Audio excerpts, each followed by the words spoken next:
and to fight for an education for all has been absolutely inspiring over the last few weeks. And listening to them this morning, listening to the lad here from Trinity and All Saints, not a university renowned for its political activity, but most of all listening to the comrades from Leeds University, where they've had a record 18-day occupation. That really is inspirational. Yeah, let's applaud them.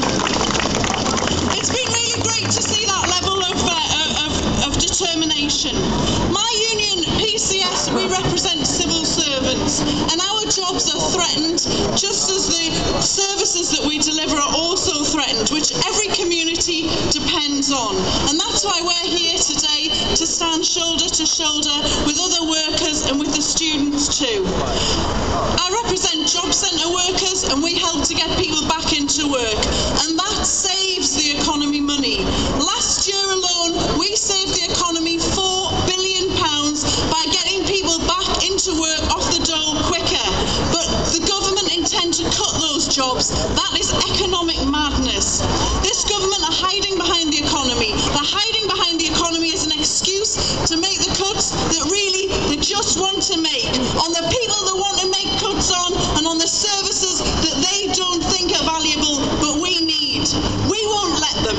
The government, they're a cabinet made up of millionaires. They're people who don't care about the society that we live in, because they don't live in the same society that we do.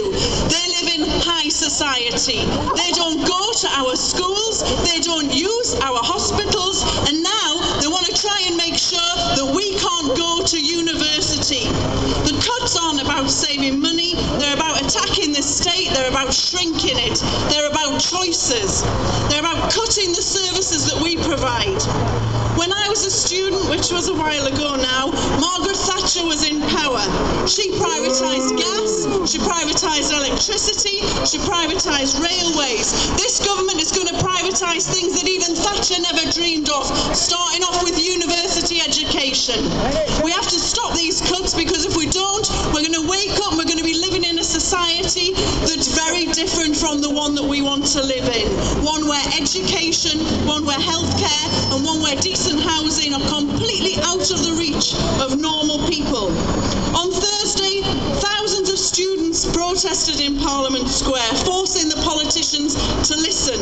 When those politicians disgracefully voted that vote through to make a university education unaffordable to most ordinary people, those students didn't give up and go home.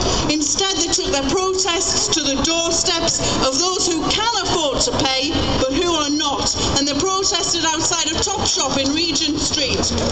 They showed that there's an alternative.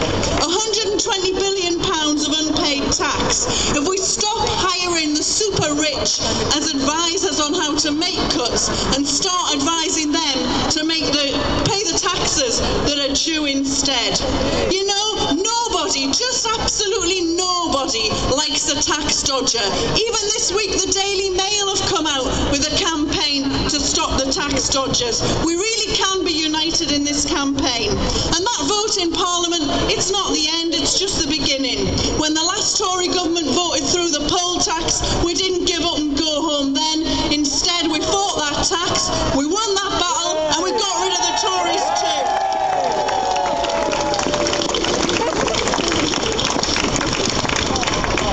It hasn't taken very long for that mask to completely slip, and now David Cameron, Nick Clegg and George Osborne, we can't wait to see the back of you. Resistance to the cuts is growing. People are realising there is an alternative, because there absolutely has to be an alternative, because accepting these cuts would turn the clock back decades to a time when we were all expected to know our place, and that certainly wasn't a place at university, to a time where if you were unemployed, you were stigmatised and you felt shame and you had to rely on handouts and charity. And our parents and our grandparents fought to change that. In my family, I was the